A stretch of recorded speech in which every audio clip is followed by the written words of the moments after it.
Empezamos el capítulo 4. Espectro hadrónico y estructura del nucleón.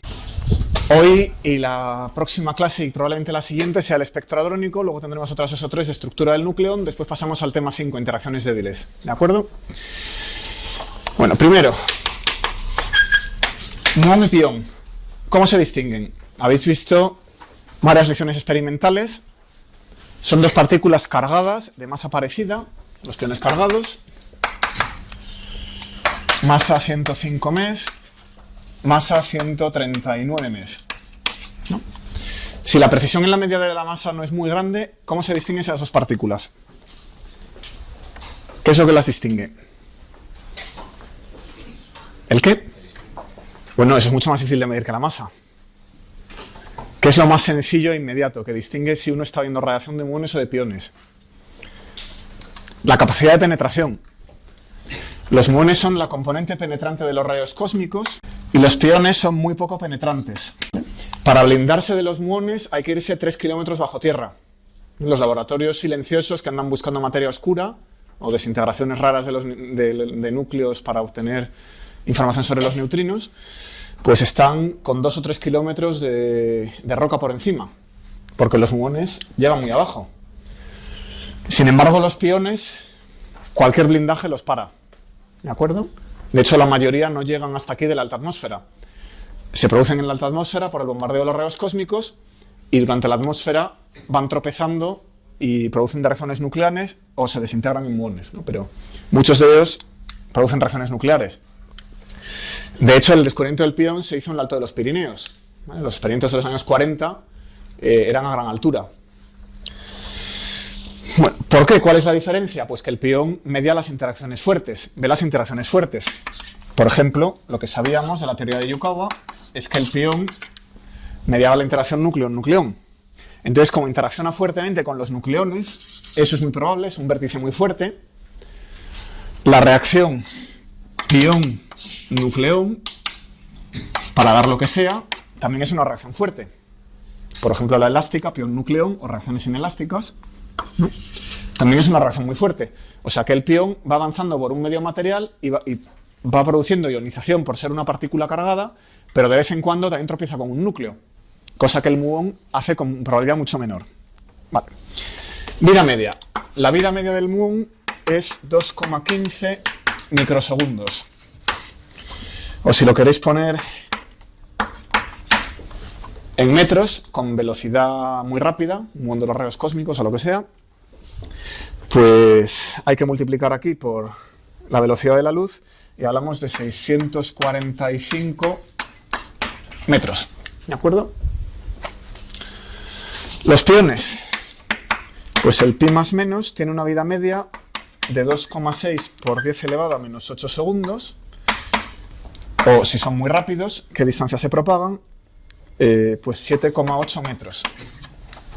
¿Qué me he olvidado? El factor de dilatación. Esa es la vida media en el sistema propio. Si van muy rápido, además hay que multiplicar por el factor de dilatación temporal. Porque la vida en el sistema de laboratorio va a ser mayor, como visteis en aquel vídeo, que la vida en el sistema propio. Bueno, pues Occhialini y Powell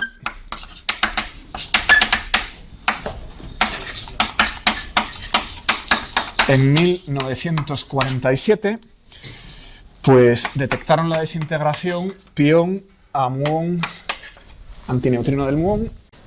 Aquí lo tenemos. Eso se identifica como un electrón, eso es la traza de ionización de un muón y eso es el pión.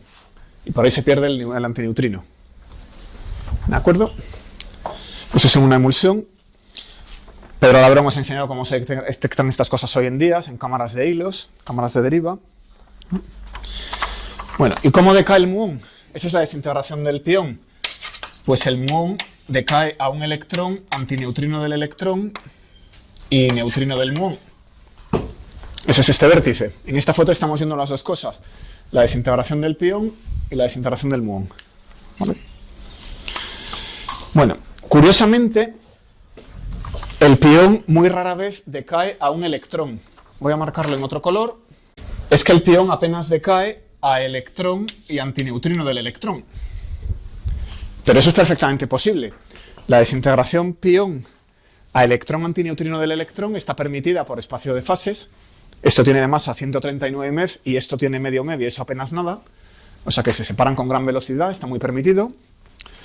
Más que el muón, de hecho, tiene más espacio de fases y son leptones iguales que estos. ¿Por qué el pión se desintegra casi siempre en un muón y solo muy raramente en un electrón?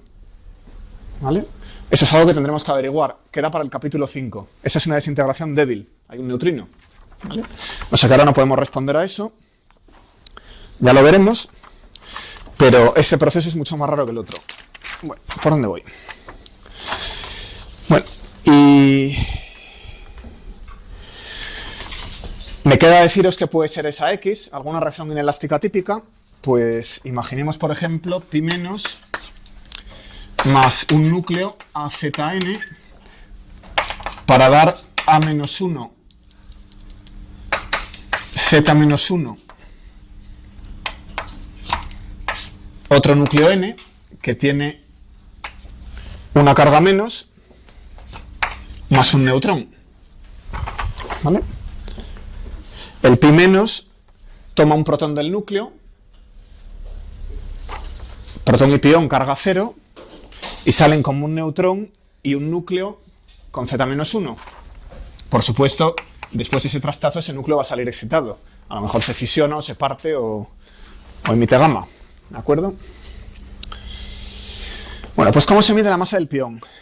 Bueno, el experimento de Barthelin et al. Que os voy a enseñar es muy transparente. De nuevo, Pedro ya os ha enseñado cómo se mide en un detector moderno. ¿De acuerdo? Identificando todas las componentes del momento. Esto no ha cambiado. Si quiero obtener la masa, obtengo la energía, obtengo el momento y le reconstruyo la ecuación de Einstein. ¿Vale? Entonces, ¿cómo mido la energía? Por el alcance. Por ejemplo, calculando d de x se mide la energía. ¿Y cómo mido el momento? Pues por el radio de curvatura en un campo magnético. Pedro os lo ha enseñado. El momento en un campo magnético conocido se mide midiendo el radio de curvatura. ¿Vale? Eso ya lo sabéis. Bueno, entonces he dicho que la masa era 139, lo cual es totalmente inútil desde el punto de vista teórico, porque nadie tiene tal precisión con las interacciones fuertes. La precisión que se alcanza en cálculos en interacciones fuertes, con suerte, es del 10%, del 1%. O sea que todo esto a un teórico no le vale de nada. Se queda con el 139, si acaso con el 139,6. ¿Vale?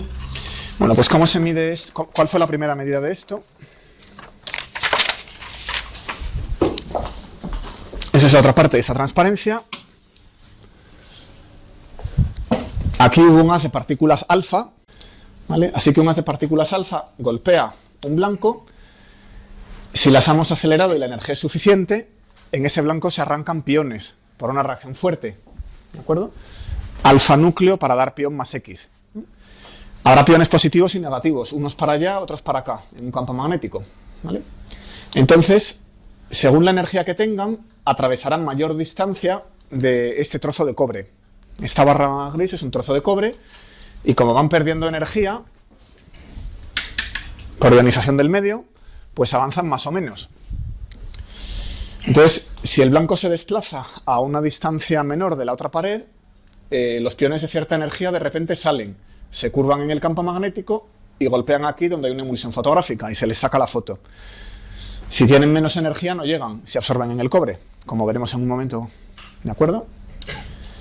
Pues en el instante en que algunos piones empiecen a salir, conocida la alfa, se puede reconstruir la cinemática y se puede sacar la masa. Vamos a ver ahora cómo se mide esa vida media. Medir 10 elevado a menos 8 segundos no es totalmente trivial. Dejadme explicaros el experimento que mide la vida media. El experimento empieza con rayos gamma, fotones de 340 MeV que golpean un blanco y se da la reacción fotón-protón para dar neutrón pi más. El blanco es de parafina. Ese es un hidrocarburo. Tiene CnH2, voy a ponerlo aquí, CnH2n más 2. Si uno quiere ver la reacción fotón-protón, lo que requiere son protones, pero los protones están en el gas hidrógeno, que no es totalmente sencillo de manejar. Entonces, la parafina es un buen sustituto si es rica en hidrógeno. ¿De acuerdo? Así que nada, blanco de parafina para dar la reacción fotón-protón más un poquito de ruido que viene de los neutrones en el carbono, que hay que quitar. Bueno, pero mientras sea el pi más, se propaga, y ahora lo llevamos a 2 tubos de centelleo. Esto es para hacer un experimento de coincidencia, ¿vale? Entonces, en el primero, si lo atraviesa un pión, registramos un pulso. Esto recoge luz, no el fotomultiplicador, esto recoge luz. Aquí lo que pasa es que las cargas vuelven a los átomos y emiten radiación. Y se mide un pulso en un fotomultiplicador. Bueno, claro, esto, si el pión tiene poca energía, se queda aquí, se da un pulso aquí y allí no se ve nada. Hemos terminado, ese suceso se tira. Vamos a hacer una medida de coincidencia cuando el pión tenga bastante energía y llega al otro. ¿Qué pasa si el pión tiene bastante energía y llega al otro? Y vamos a pedir que se desintegre en el otro. ¿Cómo lo sabemos? ¿Cómo sabemos que se desintegra en el otro y no sigue? Porque recordemos que queremos medir la vida media. Entonces, si sigue y no se desintegra, no puedo medir la vida media. Pues pidiendo una cierta estructura de pulso. Aquí pasan 2 cosas. Hay otro fotomultiplicador para hacer lo mismo. Cuando llega el pión, empieza a ionizar y me da un pulso hasta que se para. Eso es un pulso que viene de que el pión está perdiendo energía y se está parando en el medio. Pero al poco da otro pulso. Se para, aquí tenemos el pión parado, pero una vez parado, el factor de dilatación de Lorentz deja de actuar, el pión se desintegra rápidamente en 10 elevado a menos 8 segundos y emite el muón, que hemos visto antes, que es una partícula cargada. Así que tenemos un segundo pulso debido al muón. Esto es debido al pión y enseguida d de x debido al muón. ¿Vale? Entonces, con electrónica que pueda medir microsegundos o décimas de microsegundo, a lo mejor no somos capaces de reconstruir los 10 elevado a menos 8 segundos, pero dados bastantes piones podemos medir la cola exponencial. Las desintegraciones siguen una ley exponencial elevado a menos t dividido por el tiempo característico. No hace falta estar aquí y medirlos todos. Con que estemos en la cola y podamos medir unos cuantos ya podemos ajustar. ¿Vale? Pues ese es el método. El primer fotomultiplicador me avisa que llega un pión. Voy al segundo y si veo 2 picos, pues el tiempo entre ambos me dice el tiempo entre la entrada del pión, cuando se ha parado y cuando se ha desintegrado. Y de ahí puedo deducir la vida media. ¿Vale? Pues ese es el método. ¿Cómo se mide el spin? Que preguntaba alguien suponía antes que la manera más fácil de distinguir pión y muón era el spin. Vamos a ver que medir el spin del pión requiere trabajar.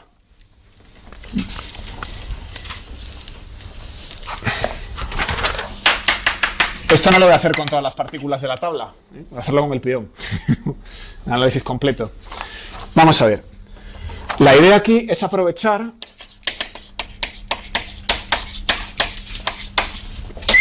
uno entre 2 s más 1, ese factor que teníamos de promedio de spin en m cuadrado, en el elemento de matriz en una sección eficaz, cuando teníamos la partícula en el estado inicial. Ese factor nos va a ser muy útil ahora. Comparando 2 reacciones. La primera tiene el pión en el estado inicial y golpea un blanco de deuterio. El deuterón es un protón más un neutrón. Para dar la reacción protón-protón, la carga del pión ha ido al deuterón y con la energía del pión me sobra para romper el deuterón, que tiene una energía de ligadura de 2 megaelectronvoltios. Aquí llegan 130 y tantos más la energía cinética, o sea que hay energía de sobra para emitir 2 protones. Perfectamente posible. La segunda reacción va a ser la inversa. Protón-protón para dar pión-deuterón. Este experimento pues es de Darwin et al. Y de Clark et al. Del año 1951. Y la energía cinética del pión eran 24 megaelectronvoltios. Este segundo experimento es de Cartwright et al. Y esto es de la misma época, 1953. Y la energía cinética del protón eran 341 megaelectronvoltios. Esas energías están preparadas para que en centro de masas Esas son energías en laboratorio, para que en centro de masas la reacción sea parecida, sea una la reacción inversa de la otra. ¿Ok? O sea que son 3 trabajos experimentales. ¿Y qué hacen? Bueno, pues en la primera, la derivada de sigma respecto de omega AB, esto es, ya no es ABACD, es pión deuterón para dar protón-protón, pues es proporcional a, había un factor de retroceso, momento del protón entre momento del pión, luego había los factores 1 entre 2s del pión más 1, 2s del deuterón más 1, un medio suma m del estado inicial al final, ya no lo escribo, sumado sobre todos los espines, ¿vale? La m es de las interacciones fuertes, no podemos calcularla, lo dejamos indicado, pero aquí este factor me está enseñando el spin del pión, ¿vale? Vamos a ver la reacción inversa. De sigma respecto de omega, protón-protón a pión deuterón, pues es proporcional a esto mismo, el suma de FI, M ahora es IF porque he cambiado los dos estados, he cambiado IF, ¿vale? Pero como las interacciones fuertes son invariantes bajo inversión temporal, pues no me ocupo, mismo elemento de matriz, ¿vale? El 1 medio no está, ese 1 medio viene de que las partículas en el estado final son idénticas, lo voy a remarcar aquí, con lo cual recordemos que clásicamente este estado era distinto de este estado, pero cuánticamente son el mismo. Entonces, al integrar sobre el ángulo, tengo que procurar no doble contar. Así que tenemos 1 medio. Entonces aquí ahora me queda, el factor de retroceso va a ser el contrario, este lo he escrito porque hay que tenerlo en cuenta en el análisis porque es distinto, y luego tengo por cada partícula en el estado inicial un factor de spin abajo para promediar, 1 entre 2sp más 1 al cuadrado, ¿vale? Bueno, pues ahora se va al experimento y se dividen las dos secciones eficaces. El cociente, sigma de pi más d para dar protón-protón, dividido por sigma de protón-protón para dar pión-deuterón, pues es igual a momento del protón al cuadrado entre momento del pión al cuadrado, que se sacan de la energía cinética que os acabo de enseñar, del experimento. Aquí arriba hay un 2sp más 1, el spin al cuadrado, el spin del protón se conoce, es 1 medio. Esto es 1 medio. Y aquí tenemos 2 veces el spin del pión más 1, que es la incógnita, y 2 veces el spin del deuterón más 1, que se conoce también de física nuclear, y es 1.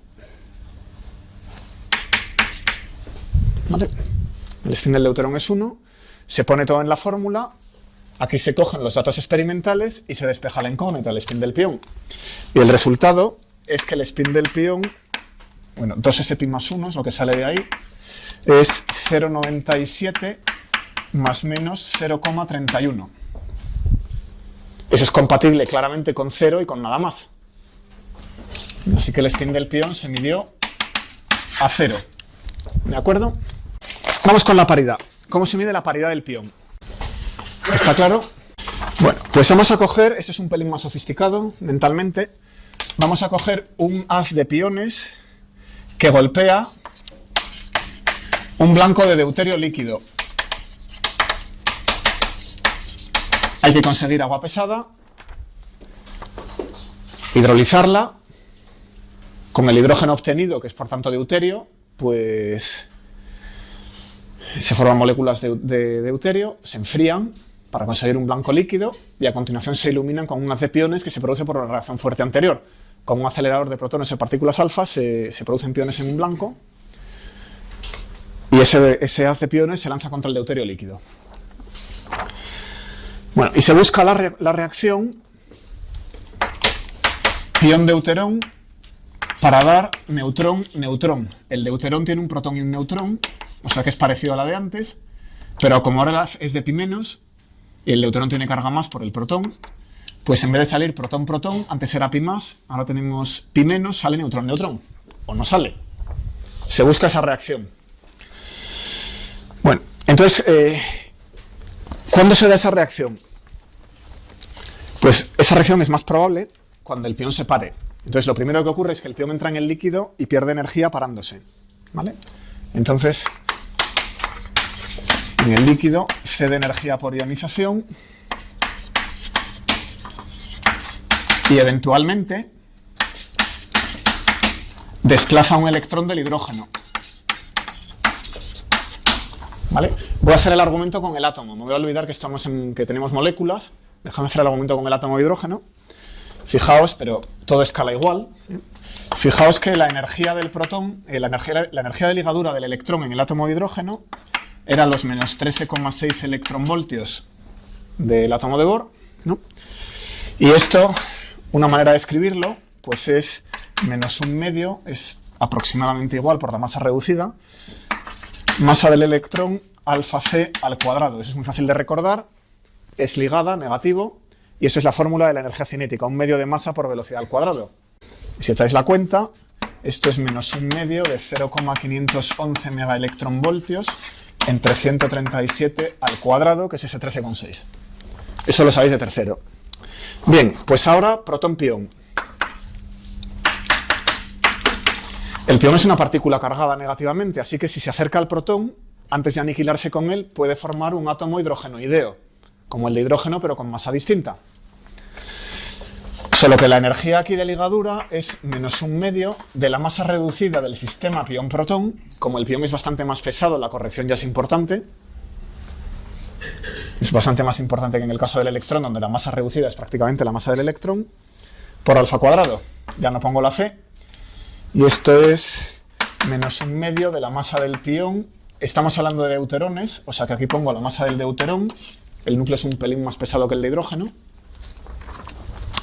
Y masa del pión, masa del deuterón.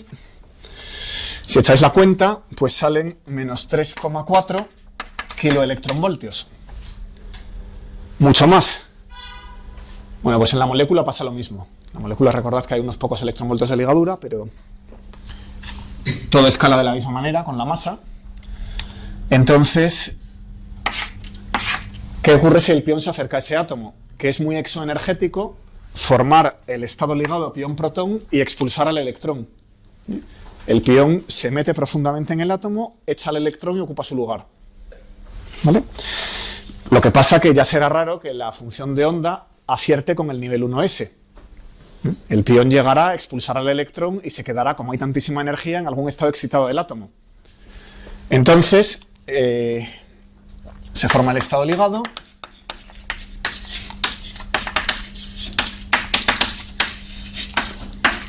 El electrón es expulsado, se pierde en el líquido, el electrón lo perdemos, pero como el pión no queda en el estado fundamental, el átomo piónico tiene que desexcitarse, entonces emite rayos X y eventualmente llega al nivel 1s, ¿vale? Bueno, ¿qué caracteriza el nivel 1s? La función de onda del nivel 1s tenía esta pinta, ¿verdad? Mientras que el nivel 2p hacía esto otro. ¿Qué diferencia importante hay? Que el nivel 1s tiene un gran solape con el núcleo. Ahí está el núcleo, esa es la variable radial, distancia al deuterón. Y el deuterón tiene un pequeño tamaño que va a ser esta barra. Entonces la función de onda 1s, que no tiene un cero en el origen, y es máxima aquí de hecho, pues tiene bastante solape. Con lo cual, una vez que el pión está en el nivel 1s, le es más fácil desintegrarse en una reacción nuclear con el deuterón. ¿De acuerdo? Pero eso es muy importante, que sea S, que no sea P de F, porque entonces sabemos el momento angular relativo entre el pión y el deuterón. En esta reacción, pión-deuterón, podemos poner el momento angular relativo a 0. Eso es con mucho lo más probable, ¿no? Vamos a hacer, de hecho, el análisis de momento angular, a ver qué momentos angulares son posibles.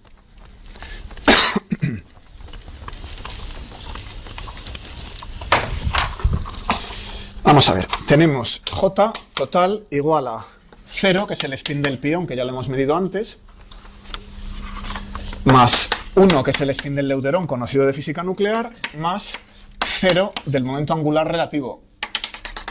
Porque la desintegración es en el nivel 1s. Los otros niveles, bueno, en el 2s, pero los niveles P de F no solapan con el núcleo, y el que más solapa es el 1s. Así que 1 más 0 más 1 solo puede dar 1, nos lo guardamos. El momento angular del sistema pión-deuterón es el spin del deuterón, que es 1. Eso me lo guardo por ahí. Bueno, ¿qué pasa con la paridad?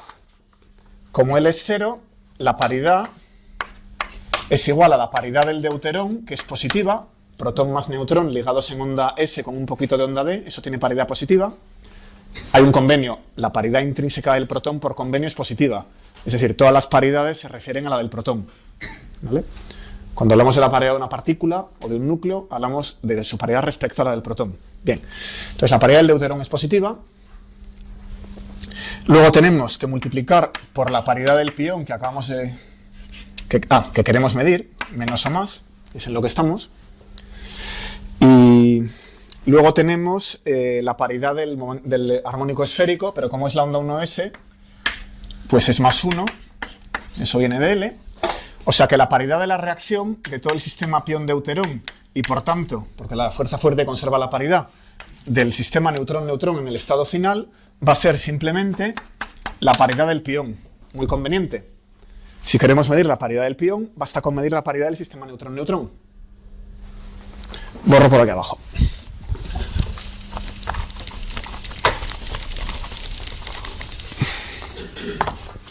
Bueno, pues vamos a estudiar ahora el estado final, del que no hemos dicho nada.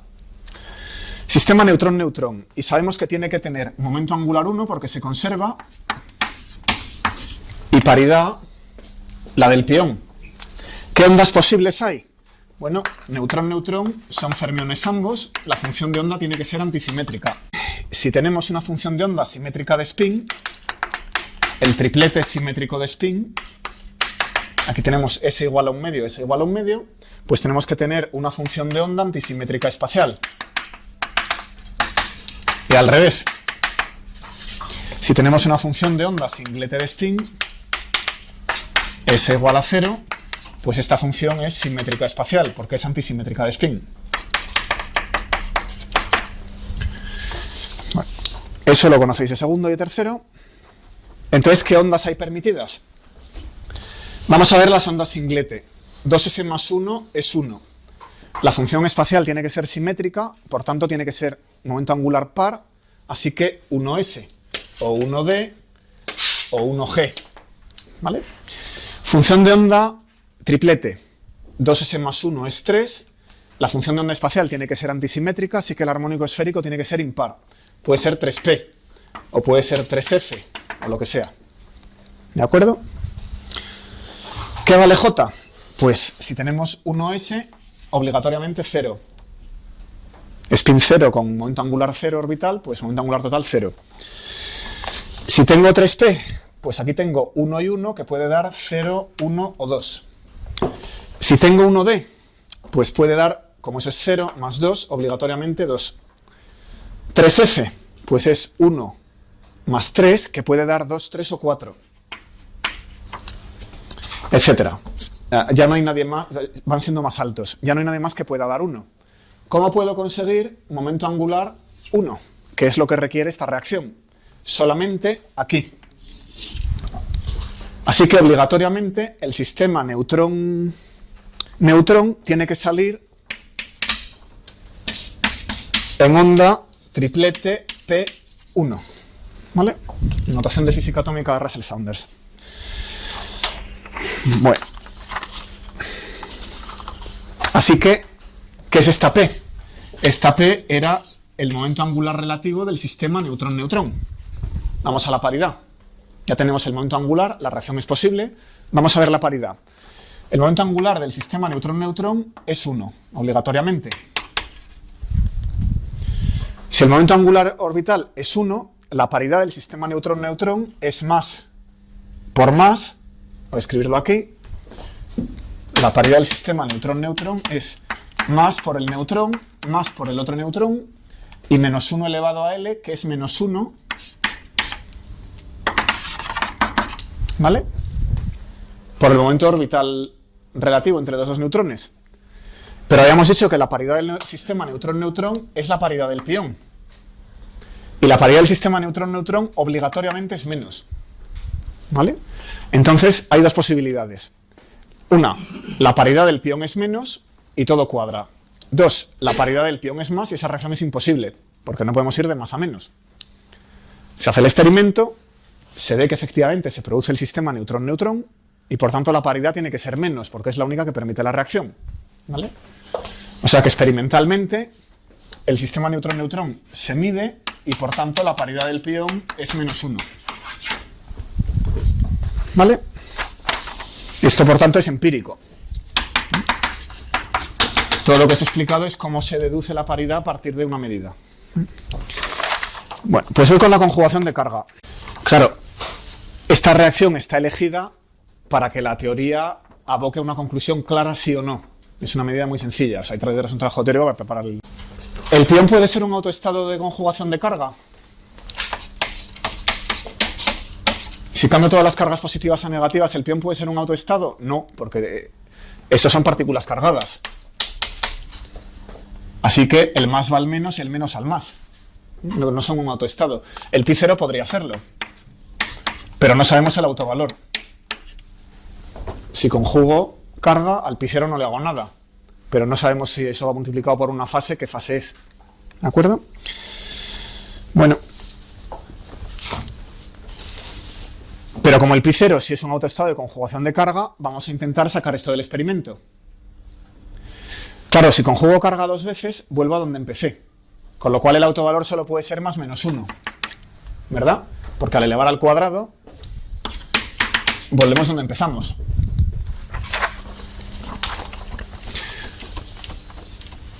Entonces, en este epígrafe vamos a intentar razonar cómo se saca el autovalor de conjugación de carga del pi0. Bueno, el pi0 es un pelín más ligero que los otros piones. Su masa vienen a ser 134,9766,6 MeV. O a todos los efectos podéis usar 135. ¿Vale? Porque no tiene sentido tanta precisión. Y de aquí se saca el promedio de isospin. Una vez esto, más dos veces los 139 de los piones cargados dividido por 3, da 138. Yo muchas veces uso 138 como masa del pión y no distingo la carga. ¿Vale? Voy a poner por aquí. La masa promedio, promediada sobre isospin, vienen a ser 138 MeV. Bueno, pues la C que nos la indica, la desintegración del pi0. Esto es más fácil. El pi0 se desintegra con una vida media de 8,4 por 10 elevado a menos 17 segundos. El error aquí es un 6. O bien, multiplicando por la velocidad de la luz, para hacernos una idea en longitudes, 25 nanómetros. O sea que eso no se propaga nada. Eso es a escala atómica, no sale de... Si produzcan una reacción nuclear, un pi0, no sale del átomo. ¿Vale? Sale un poquito del átomo, pero vamos, desde luego no llega a un detector colocado a 10 centímetros. ¿De acuerdo? Los pi0 tienen una dinámica muy corta. Bueno, entonces, ¿cómo se puede desintegrar una partícula neutra? Pues puede ir a electrón-positrón, pero eso no ocurre. Eso es muy raro. ¿A qué se desintegra el pi0? Se desintegra fotón-fotón. Esa es la desintegración más típica que os han enseñado, o a fotón virtual fotón, que va a electrón positrón fotón. Eso es lo normal. Esa es la más común, ¿vale? La reacción más común es esta. Eso ya nos enseña directamente el que eso exista la conjugación de carga del pi0. ¿Por qué?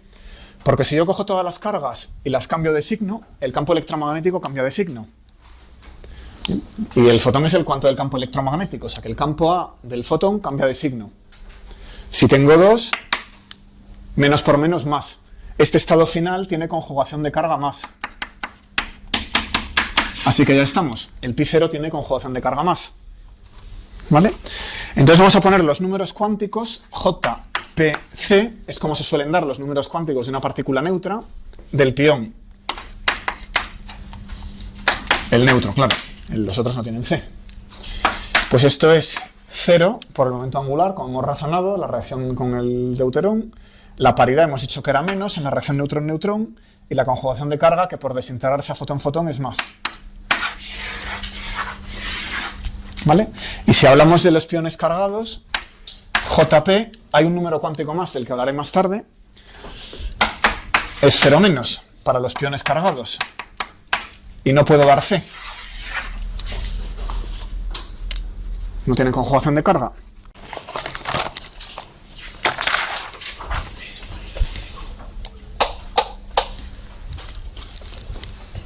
Dime. En la reacción posible de desintegración del pi0, ¿no sería un autoestado menos de conjugación de carga? No. Porque el electrón y el positrón, fíjate el momento angular. Bueno, la pregunta está bien, quiero decir, no es totalmente obvio, pero te lo explico. Vamos a ver. El fotón tiene momento angular 1. Y el electrón y el positrón vienen de otro fotón, que también tiene momento angular 1. ¿Vale? Y eso te lo arregla, porque tienes que poner aquí spin 1 medio, en onda S, correcto, en onda S.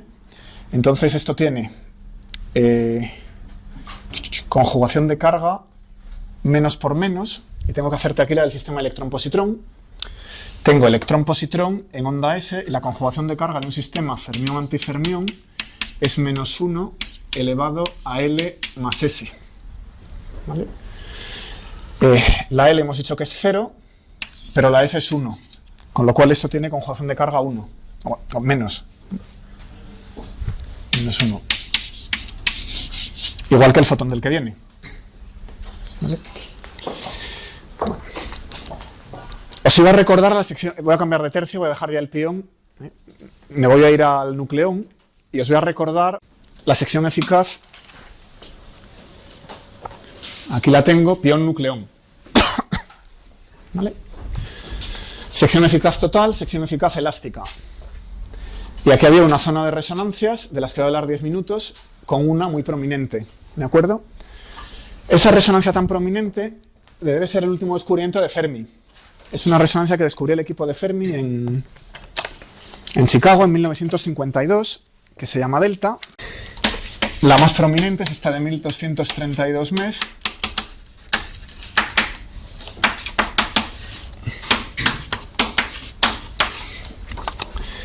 que aparece en la reacción pión-protón, ¿vale? Entonces, por venir de un protón, tiene número bariónico 1. Es una resonancia del nucleón. No pensamos en ella como una resonancia del pión. Y es lo que domina la sección eficaz aquí pión-protón, de manera gigantesca, ¿vale? Bueno, como el protón también tiene carga más, el isospin tiene que ser grande, ¿no? Por verse en esa reacción, el isospin es 3 medios. ¿Eso qué quiere decir? Que hay compañeras. Esa resonancia, vamos a llamarla delta más más, viene acompañada de una delta más, una delta 0 y una delta menos, para completar un cuadruplete de isospin 3 medios. Esta se podrá ver en reacciones tipo pi más neutrón o pi 0 protón. Esta se podrá ver en pi menos protón o en pi 0 neutrón. Y esta se podrá ver en pi menos neutrón. Todas esas reacciones son resonantes. ¿Vale? Bueno, ¿cómo se determina el spin? Bueno, pues me voy a la reacción pión-protón donde la produzco. Y lo que se hace es un análisis de ondas parciales. Vamos a explicar esto. Fijémonos en el spin de la delta, que tendrá que ser una combinación del spin del pión más el spin del protón más el momento angular del pión-protón. ¿Vale? El del protón es un medio. El del pión, ya lo hemos visto, es 0. O sea que el momento angular de la delta vendrá de combinar un medio con el momento angular de la reacción pión-protón. Pero esta resonancia es muy efímera. Entonces no llega al estado final, se desintegra con un tiempo característico nuclear fuerte. No se propaga. Entonces, ¿cómo mido la L? Pues se coge el experimento pión-protón y lo que se hace es poner o bien un brazo de un espectrómetro móvil o bien un detector de gran cobertura angular, de manera que uno tenga información sobre la sección eficaz a muchos ángulos. Si uno tiene información sobre la sección eficaz a muchos ángulos, puede hacer un análisis de ondas parciales y puede proyectar la sección eficaz por unidad de ángulo sólido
Entonces voy a poner aquí la onda en el sistema pión-protón, JP,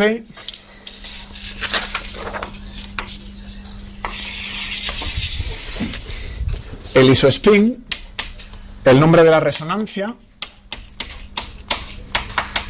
la anchura en megaelectronvoltios y otros canales si no son nucleón-pión, si la veo desintegrarse en otros canales. La creo en nucleón-pión, pero se desintegra en otra cosa. Bueno, entonces empecemos por 0. Aquí tenemos una 1 medio menos de isospin 1 medio que se llama N1535. La letra N viene de nucleón. Entonces todo lo que tenga el isospin del nucleón 1 medio hereda el nombre. Así que N, como el nucleón. Pero entre paréntesis se le pone la masa. El nucleón sería N938. ¿Vale? Bueno, la anchura de esta resonancia vienen a ser 150. Como son muy anchas, fijaos que la anchura es un 10% de la masa, pues la medida precisa de la anchura depende de cómo la defina uno. Entonces no son números muy precisos nunca. ¿Y se desintegra en otros canales? Sí. Además de nucleón-pión, se ve en nucleón eta, con un 45-60%. Bueno, ahora un pelín más deprisa. Hay una que es 0, 1 medio menos isospin 1 medio, 1650, con anchura parecida, que se desintegra en nucleón-pión-pión con una fracción de desintegración del 10 al 20%. Hay una de spin 1, 3 medios más isospin 3 medios, que acabamos de presentaros. Esta la remarco porque es la que hemos estudiado más. Es la más fuerte en el espectro. Delta 1232. La anchura vienen a ser 120. Y no tiene ningún canal más abierto. Así que no se puede desintegrar en nada más, porque tiene es muy ligera. La masa es menor que la eta y no puede producir varios piones. ¿Vale?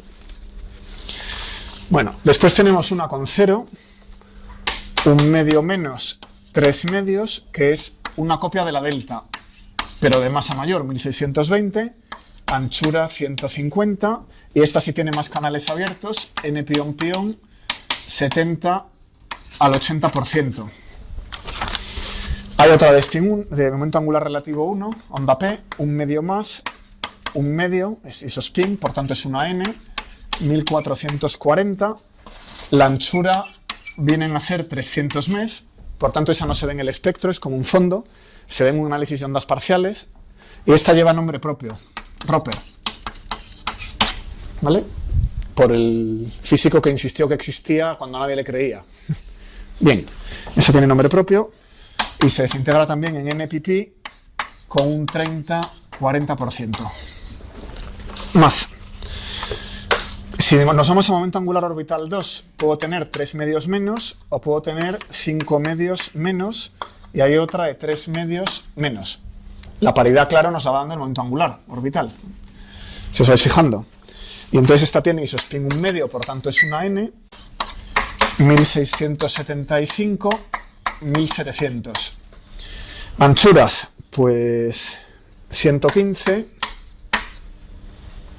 150 y 300. Son todas resonancias muy anchas.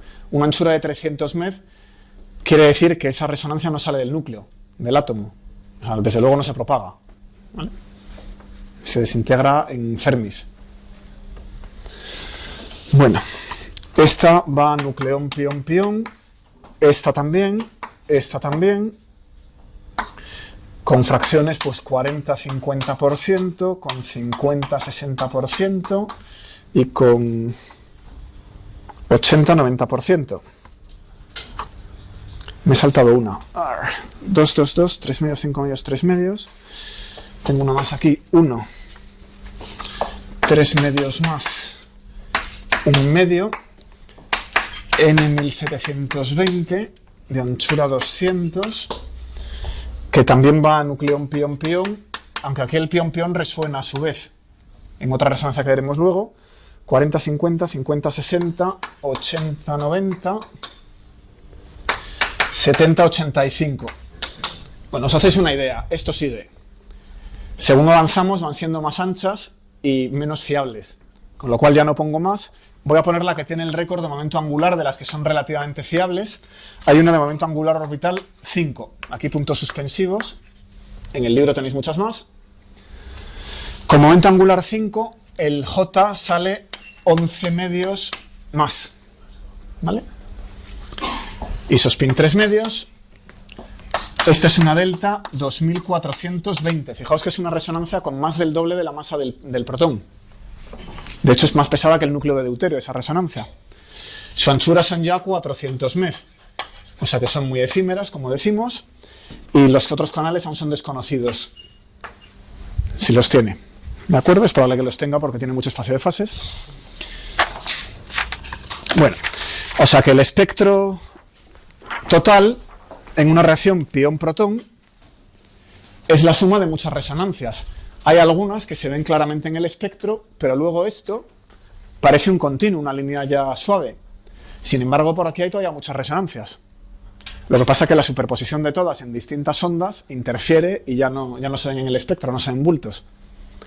Si uno proyecta la sección eficaz sobre ondas parciales, puede sacar unas cuantas. Bueno, me olvido de esa sección de eficacia. Vamos a hacer alguna observación. ¿Qué aprendemos viendo esta tabla sobre las interacciones fuertes? Bueno, fijaos que el momento angular orbital no ordena necesariamente las energías. ¿Dónde lo vemos? Las energías están aquí en esta columna. Entonces, si os fijáis, la 1535, que está aquí, tiene spin 0, tiene momento angular onda 0, onda S, y sin embargo su masa es mayor que esta, 1440. Si os fijáis en esta, el momento angular orbital es 1. Eso en física atómica es inesperado. Las de onda S están más abajo. Esta parece ser la primera en onda S y esta parece ser la primera en onda P, con el isospin 1 medio, no, esa tiene isospin 3 medios. ¿Vale? Resulta que la onda S está más arriba que la onda P. Y si os fijáis, en la onda D es la 1520, es esta otra. Esa es la primera onda D con los números cuánticos del nucleón. Pues resulta que está por debajo de la onda S. O sea que esto no parece un sistema atómico. ¿Vale? No está sugiriéndonos el átomo de hidrógeno.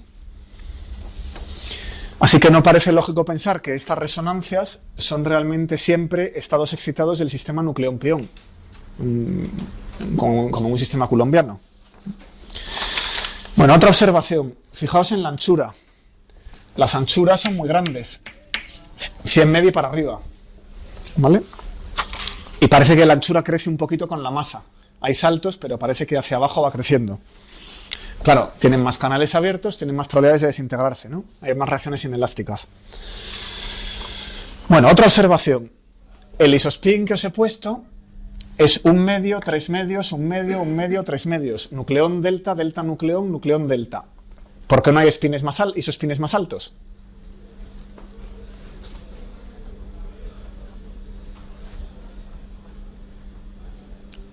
El isospin es una cantidad conservada en las interacciones fuertes. El pión tiene spin 1 y el protón tiene isospin 1 y el protón tiene isospin 1 medio. Entonces podemos generar 1 medio y 3 medios. Pero en otro tipo de reacciones electromagnéticas, donde no hay que conservar el isospin, se siguen viendo resonancias de isospin 1 y 3 medios. No hay resonancias conocidas de isospin 5 medios, ni de isospin 7 medios. Eso se llamarían, si hubiera algunas, resonancias exóticas. Sin embargo, todas las resonancias del sistema nucleón son de isospin 1 o 3 medios. Eso es curioso. Bueno, más cosas.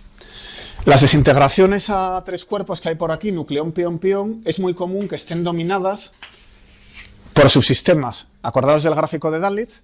Si pintamos estas resonancias en el gráfico de Dalitz, cada desintegración un punto, y proyectamos sobre los ejes, vemos claramente resonancias en alguno de los subsistemas, bien en un subsistema nucleón-pión o bien en el sistema pión-pión. O sea que no son desintegraciones directas a 3 cuerpos, son desintegraciones a 3 cuerpos pasando por un estado intermedio de 2. Otra curiosidad que se entiende en algún momento. Bueno. Pues lo que voy a analizar ahora, me voy a fijar de todos estos puntos en el isospin. y algunos de los otros los dejo para más adelante cuando hablemos de quarks, ya pronto. Pero me voy a fijar en en el isospin. Vamos a combinar el isospin del protón y del pión, porque hay gente que no ha visto física nuclear y no se maneja con el isospin. Lo voy a clavar.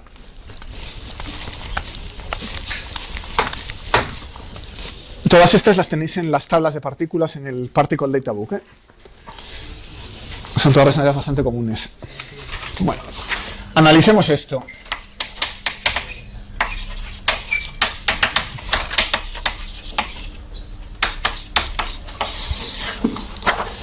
Bueno, hemos dicho que el del pión es 1 y el del protón es 1 medio. Así que esto puede dar 1 medio y 3 medios. Y todas las resonancias conocidas caen ahí. No se conocen resonancias de isospin más alto. Y hemos dicho que las interacciones fuertes conservan el isospin, lo cual quiere decir que si empiezo con un isospin y termino con otro, eso es cero salvo que sean iguales. Esto es diagonal. El hamiltoniano conmuta con el isospin. Bueno, pues entonces hay dos amplitudes. Empiezo con 1 medio y termino en 1 medio, o empiezo con 3 medios y termino en 3 medios. Esa reacción pión-protón viene controlada por dos amplitudes. Amplitud de isospin 1 medio y amplitud de isospin 3 medios.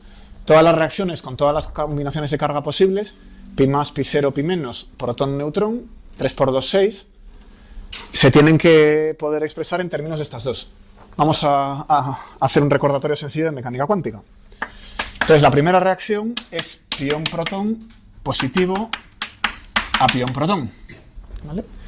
Eso solo puede ir por isospin 3 medios, porque la tercera componente es 3 medios, el isospin es 3 medios, así que la sección eficaz, elástica, por supuesto, pión-protón a pión-protón, posiblemente pasando por la delta en el estado intermedio, pues tiene que ser proporcional a la amplitud de isospin 3 medios al cuadrado, y la otra no contribuye.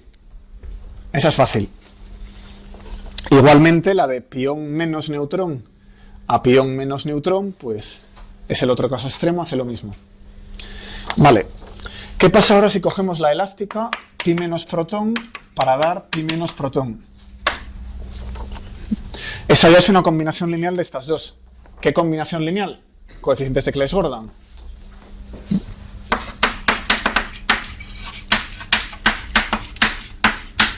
Bueno, eso es fácil. El estado pi menos protón tiene isospin 1 medio o 3 medios, pero la tercera componente, este es menos 1 y este es más 1 medio, es menos 1 medio. Entonces lo puedo descomponer. Entonces hará un Claes-Gordon 1 menos 1, 1 medio, para dar 1 medio menos 1 medio por isospin 1 medio, tercera componente, menos 1 medio, y el coeficiente de Claes-Gordon 1 menos 1, 1 medio, pi menos protón, lo vuelvo a escribir aquí, pi menos protón, 1 medio, menos 1 medio, para dar 3 medios. Por el estado 3 medios menos 1 medio. ¿Vale? Me voy a la tabla y miro los dos Claes-Gordon. De hecho, lo hago físicamente.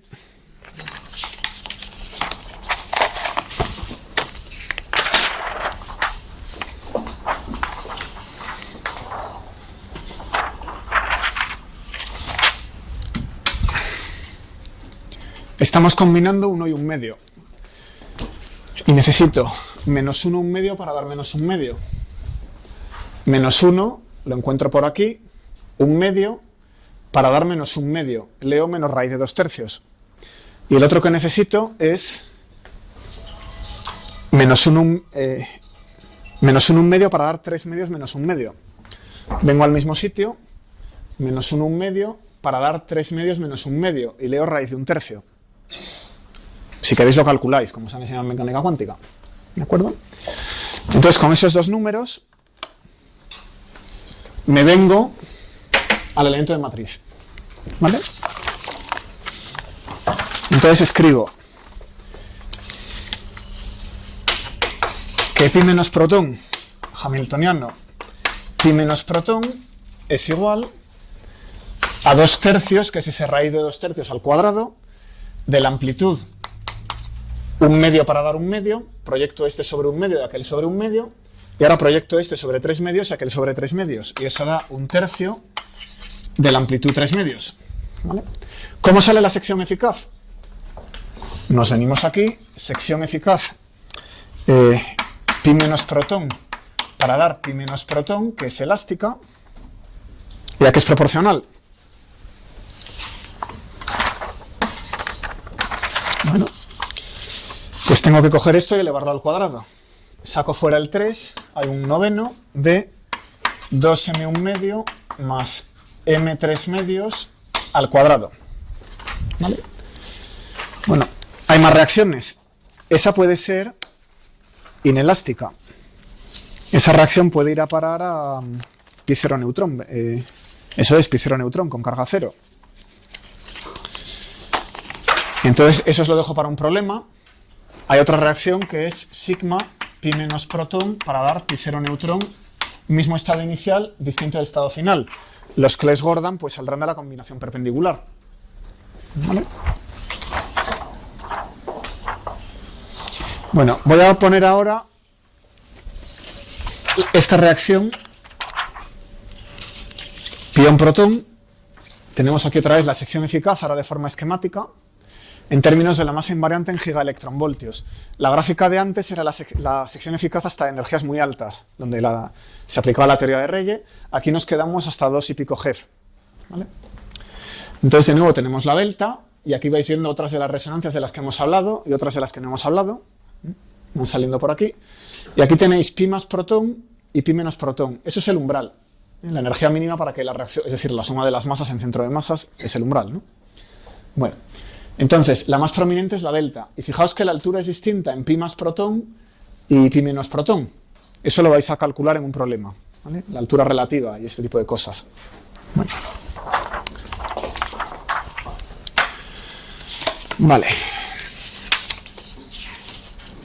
En pi más protón es un factor 3. Si cogéis pi más protón sobre pi menos neutrón, pi más protón y pi menos protón, perdón, el blanco es de hidrógeno, pión sobre un blanco de hidrógeno, y elijo la carga del pión según de qué lado los coja, ¿no? Pues eso es un factor 3. Pi más protón es 3 veces más probable que pi menos protón en el pico de la delta. Ese tipo de cosas lo vais a hacer en un problema. Y lo que tenéis que hacer es sacar Claes-Gordon, montar amplitudes y ver la interferencia de los dos términos. Vale.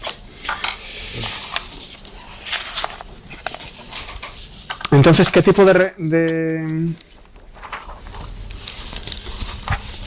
relaciones se encuentran?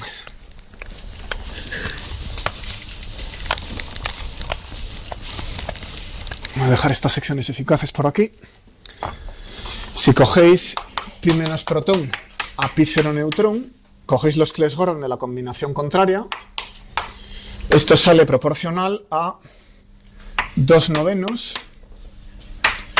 de m3/2 menos m1/2 al cuadrado, ¿vale? Y eso lo podéis hacer para cualquier caso. Hay una matriz de 36 entradas, 6 por 6, varias son 0, podéis analizar igual todas, y sacáis la siguiente relación. La voy a poner aquí, sigma pi más protón para dar pi más protón, cocientado con sigma pi menos protón para dar pi menos protón, cocientado con sigma pi menos protón para dar pi cero neutrón, pues es igual a m3/2 al cuadrado, cocientado con 1/9 m3/2 más 2m1/2 al cuadrado, 2/9 de m3/2 menos m1/2 al cuadrado. ¿Vale? Por ejemplo, si nos venimos a la delta, la resonancia más importante, donde hay un factor 3/1, pues podemos decir que aquí domina la 3/2. Entonces, en la 3/2, esto es autoconsistente. Si cojo sigma pi más protón para dar pi más protón, dividido por sigma pi menos protón para dar, o bien lo mismo, o bien la reacción con intercambio de carga, sumo las dos, pi menos protón o pi cero neutrón, ¿vale? Eso es este cociente 3. ¿Cómo se obtiene? Pues despreciando aquí el 1 medio.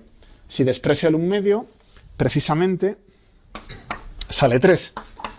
M3 medios al cuadrado dividido por 1/9 de M3 medios al cuadrado más 2/9 de M3 medios al cuadrado.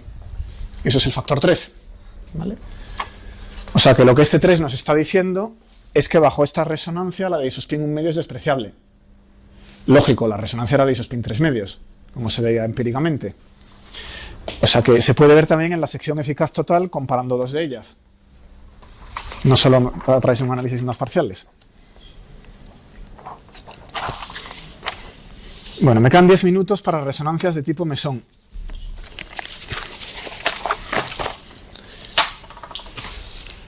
Bueno, y ya visto esto, estamos en los años 60, nadie se cree que estos objetos sean fundamentales.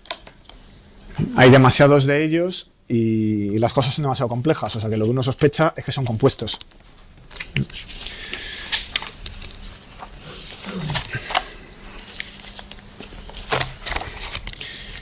Bueno, pues ¿qué ocurre?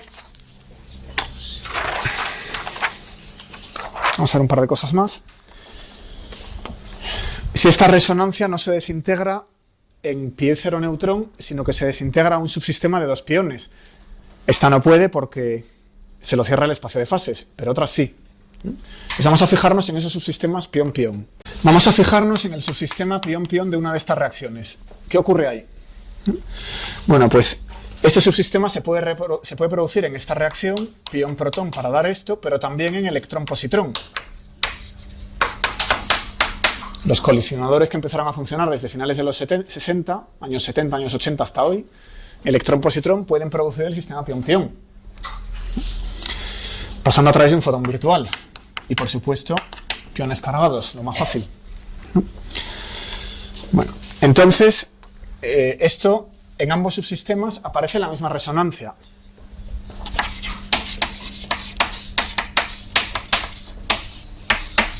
Con mucha fuerza, ¿vale?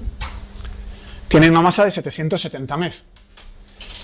Es ancha, la anchura viene a ser del orden también de 150 MeV, o sea que es una resonancia fuerte del subsistema pión-pión. Y lo más importante aquí es que aparecen reacciones electrón-positrón que van por un fotón virtual. El fotón tiene spin 1, o sea que es una resonancia de spin 1. ¿Vale? Y aparece con L igual a 1, porque el pión tiene spin 0, para dar spin 1 tiene que tener L igual a 1, y claro, tiene la paridad del fotón, menos por menos por menos, paridad menos en el estado final, que es menos. O sea que tiene paridad menos. Bueno, es un triplete de isospin, o sea que vienen las variantes ρ más, ρ menos y ρ cero. Así que no lo de la conjugación de carga, salvo si acaso para la ρ cero. ¿No? Lo más curioso es que si nos vamos al sistema de 3 piones, ahora, eso es una resonancia, si nos vamos al sistema de 3 piones, hay otra resonancia, vamos a llamarla omega minúscula, que es el nombre tradicional, y tiene de masa 780 MeV. Esta la tengo aquí, os la presento.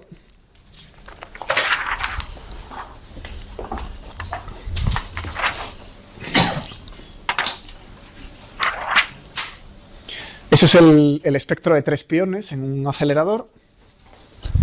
Entonces, si la masa es pequeña, menor que 780, lo que vemos es la eta, la resonancia eta, desintegrándose a 3 piones, que nos da un gráfico de Dalitz así. Y luego, si subimos la energía y nos vamos a una energía un pelín más alta, donde lleguemos a los 800 MeV, vemos ese pico. Eso es la omega. ¿Vale? Aquí tenéis la eta, ese primer pico, y aquí tenemos la omega, que es muy fuerte en 3 piones. Y se ve también en electrón-positrón. Por tanto, tiene también spin 1. Y si se analiza uno la paridad, también sale menos. Ya tenemos otra cosa curiosa. ¿Cómo puede ser que haya dos resonancias? Hay una diferencia entre ellas. Esta es de isospin 1 y esta es una resonancia neutra. Solamente se ve en pi más pi menos pi 0 y por tanto tiene isospin 0. Si tuviera un isospin mayor que 0 tendría compañeros con distinta carga. ¿Vale? O sea que lo único que los distingue es el isospin. La masa es prácticamente igual, pero una va casi siempre a 2 piones y otra va casi siempre a 3 piones. Hay una pequeña mezcla. La fracción parcial de desintegración de omega a 2 piones es un 1,5%. ¿Vale? O sea que casi siempre va a 3 piones y alguna vez va a 2 piones. Y la única diferencia entre ellas, pues ese es el isospin. O sea que por alguna razón, el isospin 1 nos está mandando a 2 piones y el isospin 0 a 3 piones. Pero como el isospin es una cantidad aproximadamente conservada, no es una cantidad conservada perfecta como la energía, pues ese 1,5% podría ser una violación de algo parecido al isospin. ¿Vale? Entonces, esto motiva introducir una cantidad que se llama G paridad, que vamos a presentaros ahora.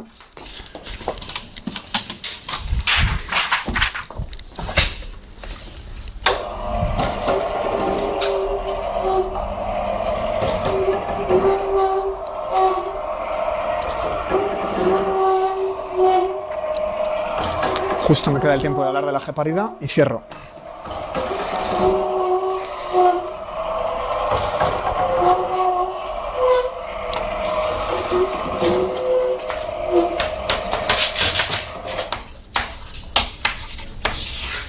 Bueno,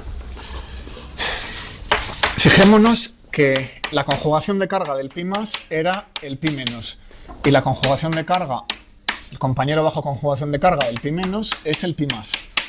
¿Vale? Pero eso, que evidentemente no nos permite construir ahí un autoestado, lo podemos completar con otra operación que también nos lleva del pi más al pi menos, que es la rotación de isospin.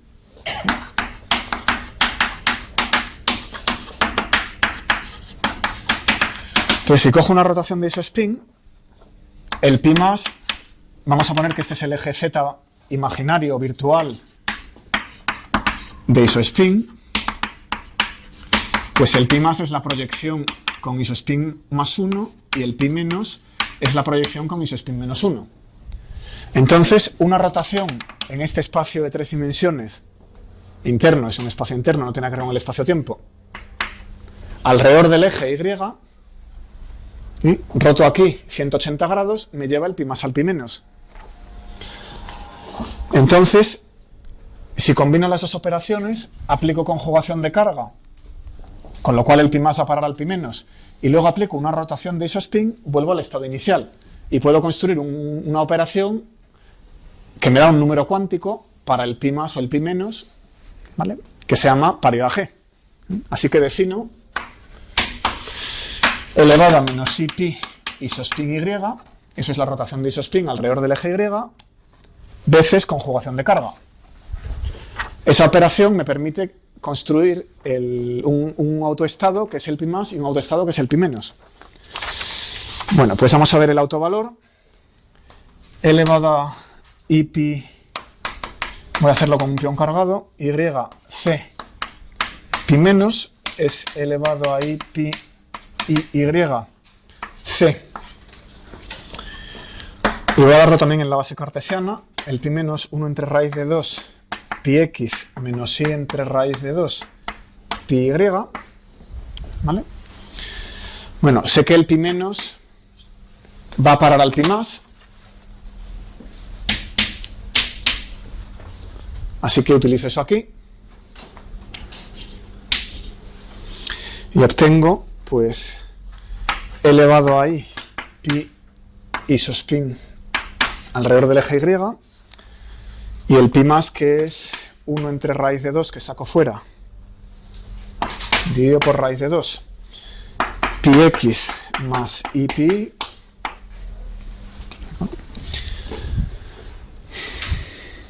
Ahora aplico la rotación de isospin sobre esos piones y obtengo 1 entre raíz de 2 menos el pi x más i por el pi y. ¿Por qué? Porque pi y bajo una rotación alrededor del eje y es invariante. Evidentemente no cambia. Y está proyectado sobre el eje de la rotación. Pero pi x, como es perpendicular, si roto 180 grados va a parar a menos pi x. Entonces le he cambiado el signo. Bueno, pero esto es menos pi menos. Entonces ahora ponemos el estado inicial junto al final y obtenemos que g aplicado sobre el pi menos, que era esto, es igual a menos el pi menos. O sea que los pi menos son autoestados de autovalor menos 1 de esta conjugación de carga g paridad. ¿Vale? Ese truco se usa mucho cuando uno en alguna teoría o en algún experimento ve que hay algún tipo de carga conservada, pues se le intenta construir, ¿no? Vale. Entonces, ahora entendemos esto. Si le puedo asignar a la ρ una g paridad y va a 2 piones, es más. ¿Vale? Y la omega, que por cierto, como es neutra, puede tener conjugación de carga, y como tiene isospin 0, la rotación no hace nada, es un escalar bajo rotaciones, o sea que aquí g es igual a c, porque el isospin es 0. ¿Vale? Directamente pongo c o g, como va a 3 piones, menos por menos por menos es menos. ¿Vale? Eso es lo que las diferencia. O sea que el sistema de 2 piones y 3 piones viven vidas separadas, no se puede ir de 2 a 3. 1,5%, porque aquí hemos usado el isospin y el isospin no es una simetría perfecta, es aproximada. Y entonces se puede violar un poquito. Pero la regla general, la física de primer orden, es que los números pares de piones no se mezclan con los números impares. Bueno. Lo escribo. G de 2 piones es más, G de 3 piones es menos, ¿no? Por ejemplo, eta, el que la eta vaya a parar a pi más, pi menos, pi 0. ¿Qué nos dice sobre la eta? Que tiene g igual a más, g igual a menos, ¿no? La eta tiene, efectivamente, esto tiene una fracción de desintegración del 23%, y pi 0, pi 0, pi 0 tiene una fracción de desintegración del 33%. Sin embargo, eta a pi más pi menos, que está permitido, tiene una fracción de desintegración menor que 1,3 por 10 elevado a menos 5, que es pequeñísima. ¿Vale? O sea que efectivamente hay una carga G que está funcionando y nos distingue el sistema de 3 piones del de 2 piones. La eta, que era la que estaba por debajo de la omega, va a 3 piones pero no a 2. Bueno, esta desintegración además de G viola C, pero ya no tengo tiempo de contarlo, así que lo voy a dejar ahí. El próximo día hablamos de la extrañeza del modelo quark.